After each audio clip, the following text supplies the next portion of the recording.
Edge at 11 starts now. Pushed, and my brother like flipped his hands to move the push away, and he hit both of us in the same motion. I'm very disappointed, especially as a person that wanted to go into law enforcement. Well, you've heard of police using stop and frisk, but these young men complain that their encounter with police was more like stop and fight. It's a story you'll see only on The Edge tonight. These young men are charged with assault, but they say they are the real victims. So who's right? Who's wrong? Fox News' Andre Isom live on Detroit's east side with the video so you can judge for yourself. Andre. Well, first let me say this. Detroit police have reviewed this video. They have investigated this case. They have made their decision. But the young men who were arrested want everyone to see this video because they say, like you said, Huel, they did nothing wrong. They say trouble finds you, and at that day, trouble found me.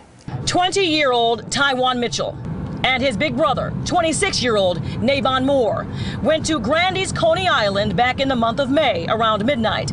This cannot be proven, but Mitchell says they were being profiled by two Detroit cops in this cruiser, who he claims were tailing them close behind. I have no record, so I wasn't really worried. They pulled in behind us. I got kind of nervous, but then they backed away, so I thought everything was cool. You see in this surveillance video, the two brothers are by the counter, and the officers come in. They asked me what did I say to them in the parking lot. I didn't say anything. I was talking to my brother, and I just said, wow, that's crazy. They almost hit my car. And me and my brother said, okay, and turned around. We thought that was the end of it. But it was not over. Shortly after, one of the officers asked the guys for ID. I said, well, what are you going to do with my ID? Please, can you tell me what you're going to do with my ID? And, tell me what I'm doing wrong. Name one thing that we did wrong in this Coney Island.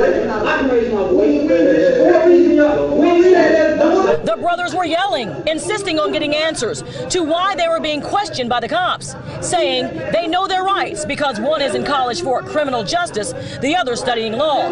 Then, all of a sudden. And pushed, and my brother like flipped his hands to move the push away, and he hit both of us in the same motion. He socked both of them momentarily, bang, bang, in the jaw. Then it was on. The boys in blue and the brothers were brawling. It was a natural reaction. When he hit me, I hit back. I hit him about 3 times, and I immediately stopped. I kind of like curled up a little bit. We're not saying they did not fight the officers. What we're saying is there was no probable cause. When they found the two young men who were smart, two young men who were college students, when they challenged them, I think they got angry and they decided to hit them. That is the casebook, textbook explanation of police brutality. Well, this is what DPD tells Fox 2 News. When the incident happened, the officers admitted that they used force and a command-level investigation was conducted. The officers alleged that when they were investigating inside the Coney Island, one of the officers extended his hand and asked one of the young men to step back. But that young man slapped the officer's hand. At that point, the police officers responded with force. After reviewing the video and interviewing the suspects, the use of force was deemed appropriate and reasonable by the department. They shouldn't have profiled us, and if anything, they shouldn't have got physical with us, because we didn't expect that. We weren't going to get physical with them. We're not crazy. We're not going to just hit cops. We're not going to just hit anyone. So why would you hit us? Never been in trouble, and I don't want them to think that we're bad people because we hit the cops back. Actually, I want them to look at us as the good people, I don't think I would do anything differently. I just feel bad because it's no telling how many other people have been in this type of situation. I'm thankful that mine was on camera and everybody can see it. I'm very disappointed, especially as a person that wanted to go into law enforcement. Changed my whole perspective, but actually that just gave me that drive to do it more. Well, DPD wanted to point out that when you slap away or move away an officer's hand, that is assaulting a police officer, which is a crime. Now, a police source I talked with tonight who works with those two officers in the video say they are both good cops, good street officers. Now, this situation did escalate. I think everyone can agree to that. The two young men say, though, they did not start any of this. They just reacted.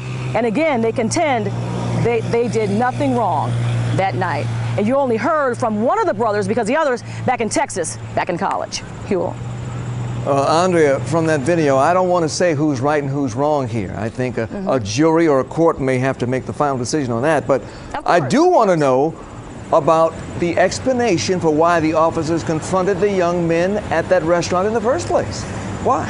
Okay, I think, and that's what we've asked on both sides of this, and both sides have a different story.